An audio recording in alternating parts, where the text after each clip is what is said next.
Somos la sociedad que desafía la misma, desdibujando sofisma, mostrando lo bello del prisma. Desafiamos a aquellos que nos desafían, a los que desconfían, a aquellos que quieren ver nuestras vidas vacías.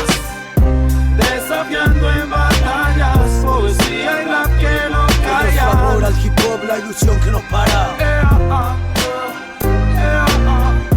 Desafiando en batallas, con arte escribo mi mañana. Sociedad de PB7, ya nada nos asara.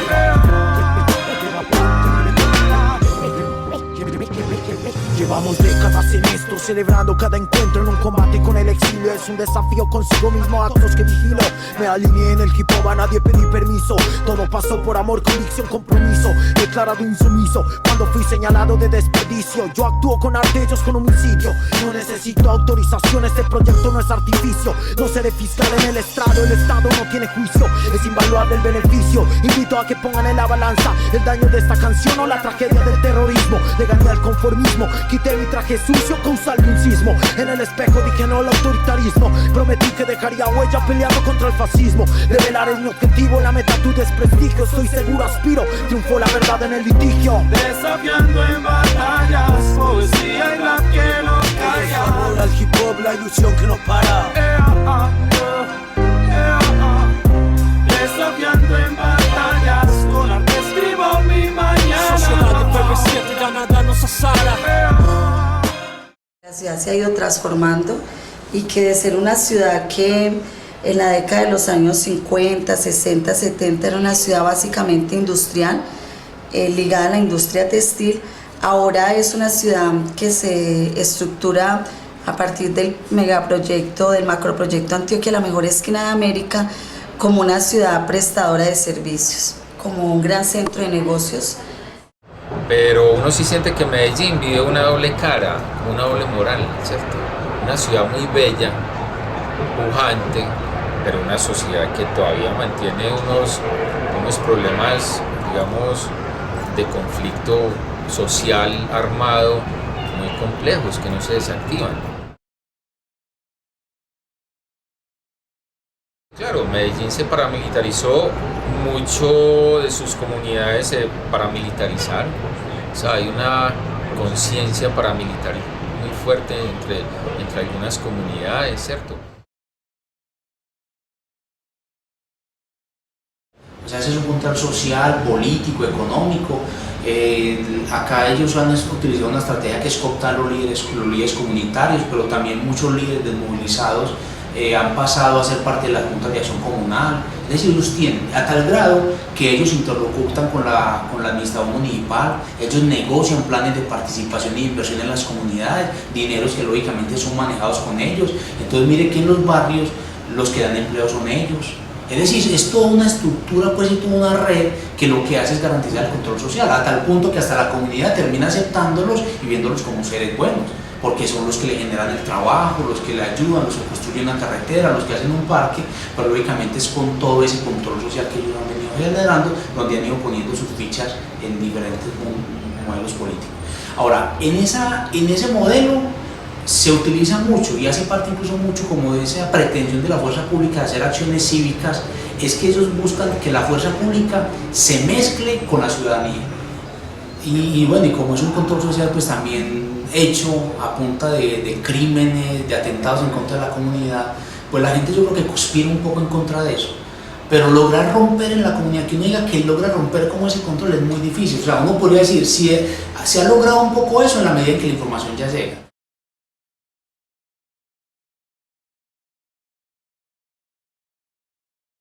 Nos vamos a centrar un poco en entender esta zona, que es lo que se conoce aquí en la ciudad como la zona centro-occidental, que básicamente es la comuna 7, la comuna 12 y la comuna 13, que como se ve, pues tiene límites con el corregimiento de San Cristóbal, con el corregimiento de Altavista.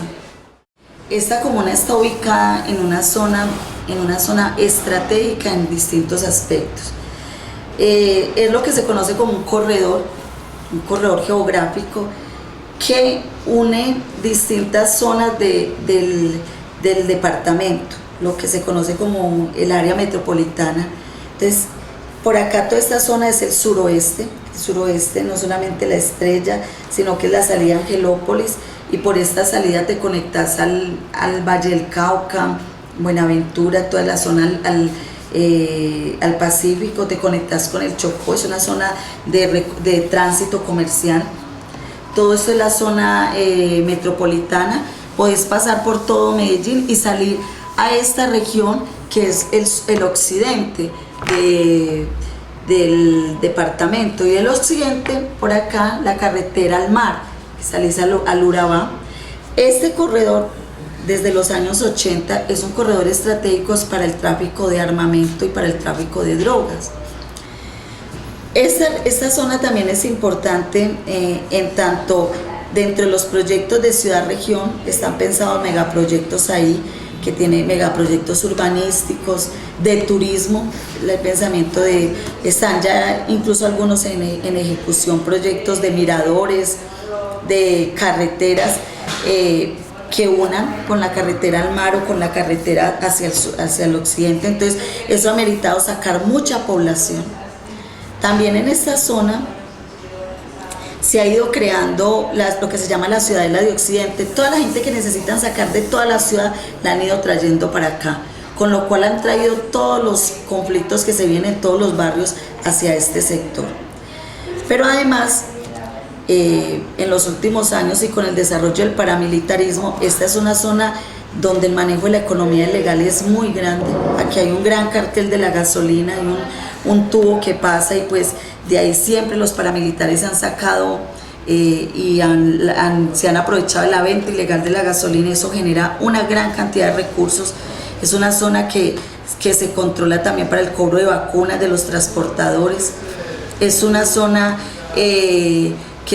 por el metrocable también tienen control a los comerciantes. Entonces el manejo del dinero de la economía ilegal es diario y anualmente muchísimos miles de millones de pesos. Entonces eso también ha hecho que el interés de los paramilitares, tanto en la década de finales de los 80, los 90 y hasta ahora hasta el 2000, se mantenga en esa zona.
digamos que ni a la alcaldía ni a la gobernación le parecía interesar mucho. Pero empieza a interesarle cuando se dan cuenta que la estrategia de copamiento paramilitar, que hoy la lectura que nosotros hacemos es que el copamiento paramilitar de Medellín era necesario para poder avanzar en ese macroproyecto de convertir en una ciudad de negocios totalmente controlada. En toda esta zona se requieren hacer miradores, se requieren hacer grandes proyectos como el Metrocable. Entonces, pues al Estado tampoco le interesa tener procesos organizativos en la zona. Entonces, eso que no le interesaba acá empieza a interesarle y se empieza a dar una realidad de militarización tremenda de la zona, empieza una presión muy fuerte y se da un inicio a unas campañas para evidenciar que esta es una zona totalmente tomada por la guerrilla, que toda la población pues es estigmatizada, señalada de guerrillera. Empiezan procesos de empadronamiento, de detenciones masivas. Entre el año 1998 y el año 2002, que fue las grandes operaciones militares, uno podría decir que fueron más de 1000 jóvenes los que fueron privados de la libertad en algún momento en la zona, y que muchos de esos jóvenes son los que luego aparecen, los que fueron desaparecidos o asesinados.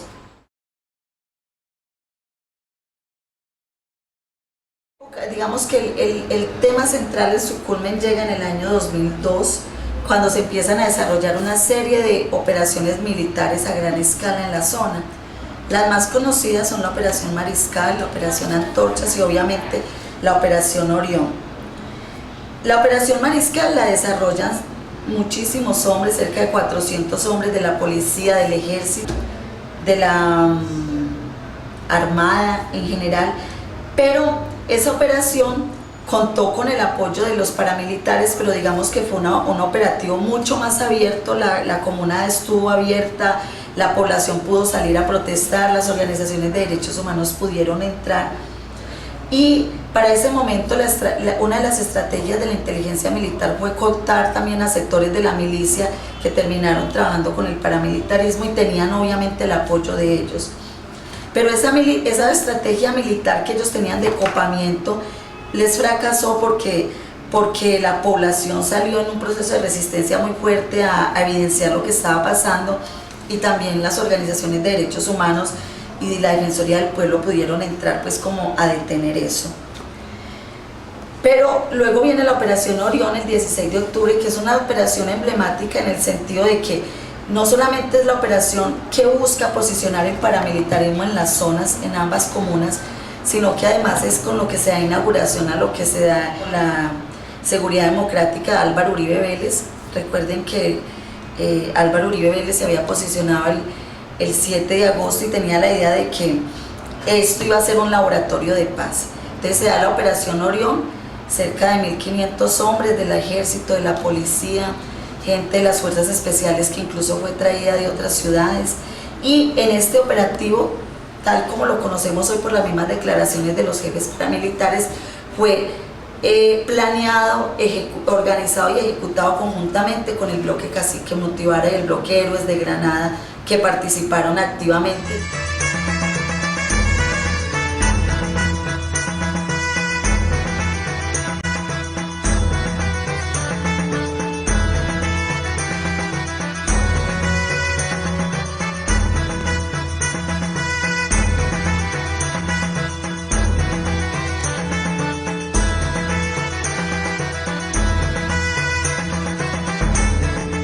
A que empezáramos a mostrar lo que había sido las operaciones en la Comuna 13, porque si ustedes recuerdan, siempre los medios de comunicación presentaron la Operación Orión, aún hoy lo siguen presentando como una gran estrategia de paz, o sea, como un laboratorio de paz.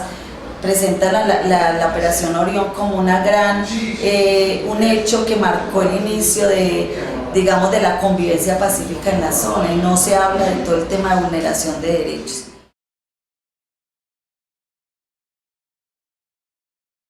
Luego, eso es lo que hace que después del operativo lo que quede posicionado en la comuna es justamente el bloque paramilitar. Cerca de 1000 víctimas entre desapariciones forzadas, asesinatos y una gran población desplazada. Cacique Mutivara se desmoviliza el 25 de noviembre del 2003 bajo los acuerdos que tenía el gobierno nacional con el Estado Mayor de las Autodefensas Unidas de Colombia, firmados en julio del 2003, ¿cierto? Es una reinserción interesante porque se hace sin ninguna norma jurídica especial. Recuerden que la ley de víctimas sale en el 2005, pero la desmovilización del cacique Nutibara se hace con un gesto de las Autodefensas Unidas de Colombia para mostrar que sí estaban interesadas en el proceso. A partir de ahí, en Medellín, digamos, se desatan unas dinámicas muy interesantes. Una de ellas, digamos que es la más trascendental por su impacto y por lo que luego ocurre, es la creación de la Corporación Democracia. Eso es una organización de carácter no gubernamental que, previos acuerdos con la Alcaldía de Medellín y el Gobierno Nacional, se elige como la interlocutora válida entre los desmovilizados del cacique, que son 868, y la Alcaldía de Medellín y el Gobierno Nacional para efectos de programas de capacitación, de educación, procesos productivos. Entonces se dijo que la Corporación Democracia, y así se fijó en los documentos, era la interlocutora válida entre desmovilizados y el Estado, digámoslo así.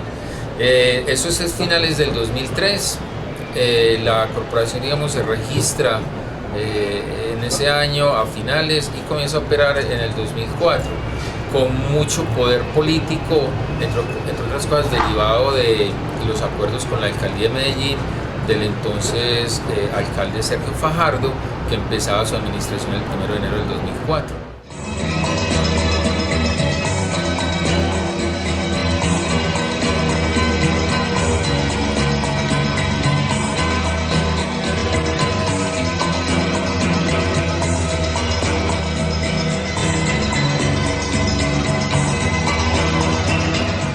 En el 2006, el control absoluto fue del bloque cacique Nutibara y el Héroes de Granada, ambos liderados por Diego Fernando Murillo, alias Bejarano, alias Don Berna, pero posteriormente han empezado a llegar otros paramilitares que también quieren lucrarse de esa gran torta y ese gran comercio que se genera ahí, que también tienen tener control de la zona. Hoy en la zona hay presencia de los surabeños, hay presencias de las Águilas Negras, obviamente sigue una presencia muy fuerte de las oficinas de Envigado, solo que la oficina de Envigado está dividida, entonces hay presencia de hombres de Valenciano, de hombres de Sebastián, y sigue habiendo una disputa por el territorio.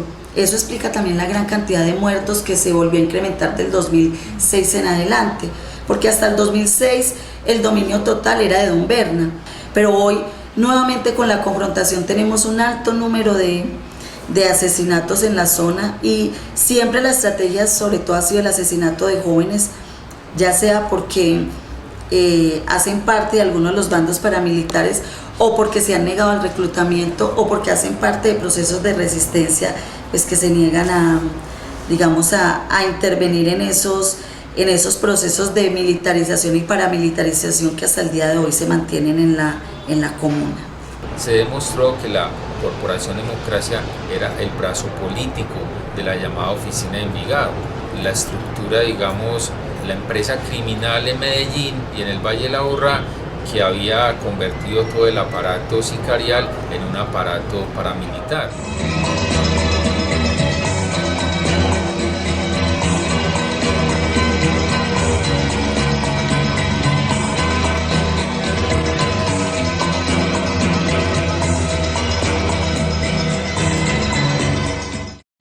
La corporación jurídica tenía un proceso de acompañamiento a las organizaciones comunitarias desde que surgió, pues hacíamos trabajo de acompañamiento en derechos humanos, en fortalecimiento del proceso organizativo en la comuna, tanto en la 13 como en la 7, acompañando juntas de acción comunal, procesos de jóvenes, de organizaciones comunitarias.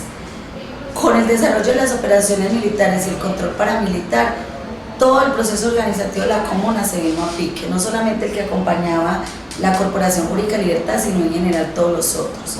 Luego de la Operación Orión se desarticuló mucho el trabajo que nosotros teníamos con el movimiento organizativo allá. Pero mira que a medida que fue pasando el tiempo y se fueron creando estrategias nuevamente para comenzar a llegar a la gente y nuevamente aglutinarla, se logró, incluso bueno, las madres juegan un papel muy importante y precisamente se ha logrado que esas madres víctimas de la Comuna 13 comiencen a llegar a todos los espacios del movimiento, del espacio, pues, a los espacios que tenemos de víctimas, y lógicamente participar en los espacios es comenzar a jugar un poco políticamente, pero luego tú lo ves en la movilización, y no solo han estado en la movilización en la Alpujarra reclamándole a los paramilitares y reclamando su verdad, sino que incluso también han jugado un papel activo participando en movilizaciones que se han hecho en la misma Comuna 13.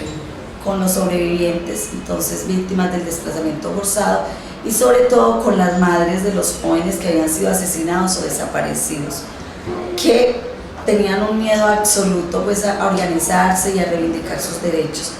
Empezamos un proceso de acompañamiento, de apoyo psicosocial, conjuntamente con otras organizaciones que también están en la zona, con las misioneras de la Madre Laura, y apoyarlas, y eso llevó a que se fortaleciera un proceso organizativo especialmente de mujeres en la zona. El trabajo organizativo que podamos hacer con las víctimas. Y esto nos llevó, incluso de mucho antes pues, de que se creara el proceso de movilización, a hacer un trabajo fuerte con las víctimas, buscando que las víctimas se convirtieran en sujetos políticos. Entonces la corporación desde hace mucho tiempo, y en esa línea va el Movimiento Nacional de Víctimas y el capítulo Antioquia, es buscar que las víctimas se hagan conscientes de sus derechos y que dejen un poco como ese rol de víctimas para comenzar a jugar un papel mucho más activo de exigibilidad de sus derechos. Entonces acá pues hemos hecho un proceso formativo con las víctimas, pero también fue muy común, o ha sido muy común, la organización de las víctimas en poder reclamar sus derechos. Entonces nosotros, por ejemplo, algo que en su momento hicimos mucho, es que las víctimas comparecían a las audiencias de justicia y paz, pero no con el propósito de participar en las audiencias, ¿sí? Sino que lo hacíamos incluso en manifestaciones públicas donde las víctimas exigían que la verdad de las víctimas fuera igualmente reconocida. Nosotros ha sido muy común que también le solicitemos a la Fiscalía que abra investigaciones penales frente a esas personas que los paramilitares han venido mencionando. Entonces, en una de estas declaraciones pues ha surgido lo que tiene que ver con la Comuna 13. Es decir, en su momento Diego Fernando Bejarano, alias Don Berna, él manifestó en algunas de sus declaraciones la participación de la fuerza pública, tanto del Ejército Nacional, en cabeza de para entonces comandante de la Cuarta Brigada Mario Montoya Uribe, y del general Leonardo Gallego, que era el comandante de la Policía Metropolitana del Valle de Aburrá, cómo tanto la policía como el ejército participaron tanto en la planeación como ejecución de lo que fue la Operación Orión en la Comuna 13, en una acción combinada con estructuras paramilitares, en concreto con los hombres de Don Berna, es decir, el cacique Nutivar. Las víctimas, o sea, aquí hay toda una campaña como por un desconocimiento total de las víctimas. Yo creo que no solo desde la institucionalidad, y aquí por ejemplo Acción Social, que es la institución que estaba encargada de expedir y de recepcionar las denuncias por desplazamiento, llegó un momento en que no las aceptaban, porque ya participa el conflicto armado, si ya hubo una desmovilización de las estructuras paramilitares. Entonces mira que desde ahí se comienza a buscar invisibilizar a las víctimas. Pero mira que eso también a nivel de la comunidad, o sea, de la población en general, pues ahí desafortunadamente hay como una actitud que no permite como que efectivamente haya solidaridad. Con el Movimiento Nacional de Víctimas de Crímenes de Estado se diseñó una campaña que se llamó Memorias contra el Silencio y contra la Impunidad, que era pues ante esa arremetida de los medios de posicionar solo la voz de los victimarios, era diseñar una estrategia donde se reconociera la verdad desde la voz de las víctimas. Poder caminar en estos caminos bajo los marcos jurídicos que nos da la ley.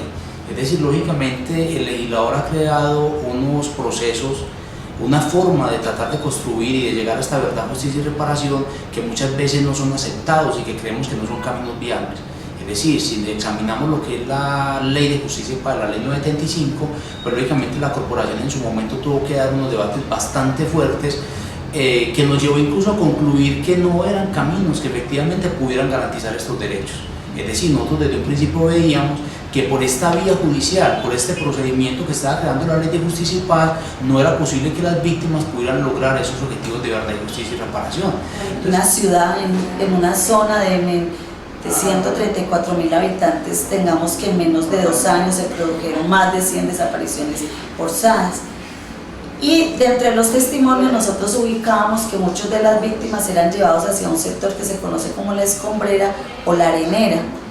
Y eso nos llevó entonces a diseñar una estrategia que era también como una ligada a la de Memorias contra el Silencio y contra la Impunidad, que la llamamos escarbando la verdad, desenterrando la justicia, un poco con la idea de que era necesario buscar a los desaparecidos.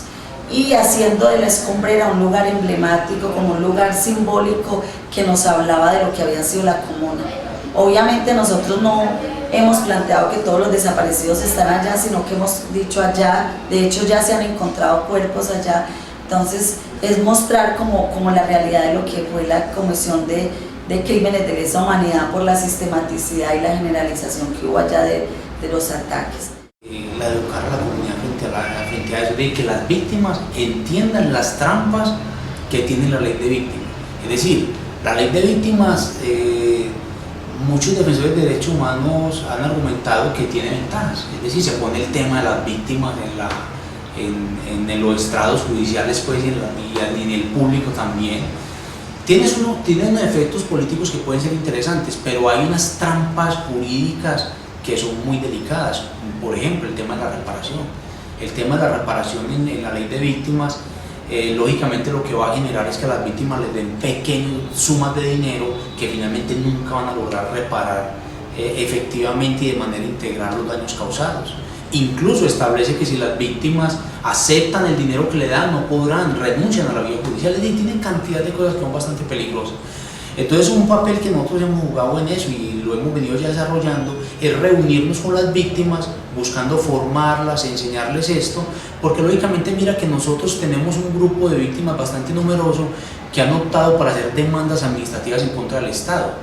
Entonces, si esas víctimas, incluso muchos de casos de ejecuciones extrajudiciales, lo que llaman falsos positivos, y si esas víctimas en algún momento hicieran esa transacción con el gobierno de firmar que aceptan la indemnización que les van a dar, muchas de ellas necesitando ese dinero, ellos están renunciando a la indemnización que por vía judicial el Tribunal Administrativo les pueda dar. Hasta el 2009, un proceso muy fuerte con las víctimas, pero desde el 2006 que empezó nuevamente el proceso de arremetida contra las organizaciones, ese proceso se ha debilitado porque nuevamente las víctimas empezaron a ser amenazadas, a ser perseguidas, nuevamente se incrementó el número de muertos. Entonces eso llevó a que las familias y las víctimas tuvieran mucho miedo en los procesos organizativos. O sea, si tú tienes hijos que han sido desaparecidos, que han sido descuartizados, y hoy tenés en la comuna nuevamente casos de desaparición forzada, de descuartizamientos, pues eso ha llevado a que haya mucho miedo en la población y por eso los procesos de las víctimas son muy inestables, porque pues, la población tiene muchísimo miedo a denunciar, a salir a la calle, a expresar las denuncias, porque pues además lo que ven es que en la comuna hay mucha complicidad entre la fuerza pública y entre los paramilitares, entonces eso ha llevado a que los procesos sean pues de altibajos. Sin embargo, pues nosotros seguimos teniendo allá un proceso con mujeres, de familiares de víctimas de desaparición forzada, procesos con víctimas de asesinatos, con víctimas de desplazamiento forzado, la lógica de las estrategias que tiene el Movice, ¿cierto? De la lucha contra la desaparición forzada, la lucha por el tema de la recuperación de las viviendas que han sido, les fueron quitadas por los paramilitares y que luego fueron repobladas por familiares de los paramilitares, la lucha porque se conozca la verdad y porque haya justicia en los casos, pero pues no ha sido fácil porque además por lo que les cuento de que don Berna aceptó que había cometido todos esos crímenes en la zona, pero una aceptación muy general. Sí dijo, sí, yo soy responsable de todas las víctimas de desaparición forzada, pero no dijo ni quiénes, ni dónde estaban, ni qué había pasado con ellas. En ese sentido, el MOVI se ha hecho un trabajo muy fuerte en visibilizar ese tema. El asunto es que la guerra en la Comuna 13 sigue, ¿cierto? Ya no con cara de milicianos de la guerrilla y milicianos de los paramilitares, sino ya entre las bandas que se disputan el territorio.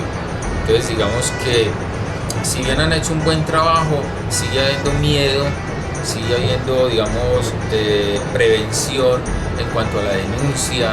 Todavía la gente quiere mantener el anonimato, la gente no se atreve a señalar, los que hay ahora vienen del pasado, entonces ya los conocen. Entonces todavía hay mucho miedo, pero ha habido un trabajo interesante de víctimas que quieren mostrar realidades. Lo que pasa es que es muy complejo en una ciudad que todavía mantiene una guerra territorial muy fuerte y donde líderes comunitarios, líderes de víctimas están todavía en los barrios compartiendo territorio con integrantes de bandas hoy que son desmovilizados y que hicieron parte de grupos paramilitares del pasado. Hemos tratado desde el marco de justicia y paz hacer una labor de denuncia de los vacíos que tiene la ley y de lo que los victimarios no están contando, tratando de evidenciar cómo este marco jurídico no permite construir esos objetivos. Entonces ahí pues, ha sido muy común que nosotros estemos cuestionando cómo los paramilitares están entregando verdades a medias, cómo los paramilitares no están contando exactamente cómo funcionó la estructura, quiénes son exactamente el poder detrás de esas estructuras paramilitares, y como también hemos cuestionado y hemos hecho denuncia pública en lo que tiene que ver con las acciones que el Ejecutivo ha realizado para tratar de ocultar estas verdades. El año entrante, que es los 10 años de la Operación Orión, nosotros hemos diseñado una campaña para hacer un tribunal internacional de opinión con la idea de que se juzgue al menos simbólicamente lo que ha sido la Comuna 13, sobre todo porque ahí están implicados un ex general como Mario Montoya Uribe, que pues él mismo me ha dicho que con él planeó la Operación Orión, que ha sido señalado responsable de lo que pasó en la Comuna 13, donde hay crímenes atroces como los que les he planteado. Entonces nosotros queremos hacia el año entrante avanzar en el fortalecimiento de los procesos organizativos y en el proceso de justicia, y eso pasa pues porque se reconozca y porque el proceso de justicia avance contra el general Mario Montoya y contra el general Leonardo Gallego, que era el comandante de la Policía Metropolitana en ese momento. Empezó la jornada, los primeros tiros sonaron desde las 2 de la madrugada. Todas corríamos buscando camuchar aquella pieza atrás, o si no hasta debajo de la mesa. Balas volando por todos lados, vidrios quebrados, platos rotos, caras deformes de miedo. Nadie sabe, nadie entiende y nadie pregunta pa' que se rían en tu cara sin decirte por qué. Con miedo oímos las aspas que se acercaban volando y disparando arriba de las casas. El techo tiembla con cada balazo, la cucha lloraba escondida con mi hermanito en los brazos y oyendo las voces gritando con rabia en el techo y por la ventana que ya brillaba iluminada. Mi otro hermano en la pieza grande tenía un tiro en la pierna. Yo lloraba de miedo y mi cucha solo reía. Aquí se habla con la bala, tapan la cara, toque de queda, a punta de muerto recuperan la nueva era. Llegó el que era con la o con taqueta, la gente quieta, impacta el tiro fijo. ¿Quién es el muerto? ¿Quién es el herido? Ajeno a la pelea, pero hay que aguantarla. Esa es la trama, tiempo de antiterrorismo. Solo que los que lo padecen, mandados para el abismo, contra la pared, lo chulo mijo.